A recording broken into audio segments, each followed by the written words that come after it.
सुनेत्रा पवारांना अर्थ खातं मिळणार का या प्रश्नावर मुख्यमंत्री देवेंद्र फडणवीस यांनी अखेर पहिली प्रतिक्रिया दिली आहे। राष्ट्रवादी काँग्रेसमध्ये सुनेत्रा पवारांना अर्थमंत्रीपद न दिल्यामुळे नाराजी असल्याच्या चर्चा सुरू होत्या।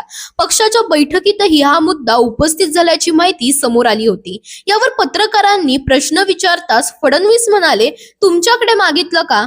मला मागितलं नाही, मला मागितलं तर मी सांगेन। तसंच राष्ट्रवादीकडून नाराजी व्यक्त होत असल्याबाबत विचारलं असता माझ्यापर्यंत आली तर योग्य उत्तर देईन असं म्हणत त्यांनी या विषयावर अधिक बोलणं टाळलं।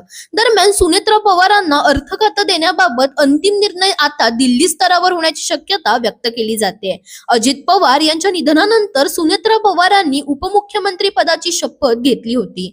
त्यांना अर्थ खातं मिळणार अशी चर्चा होती, मात्र अर्थसंकल्पीय अधिवेशनामुळे फडणवीसांनी ते खाते स्वतःकडेच ठेवलं। आता राष्ट्रवादीकडून पुन्हा अर्थ खात्याची मागणी जोर धरत असून महायुतीत नवा राजकीय तणाव निर्माण होण्याची चिन्ह दिसत आहेत। दरम्यान तुम्हालाही अशाच अपडेट्स हव्या असतील तर इंडिया लीडरला फॉलो करायला विसरू नका।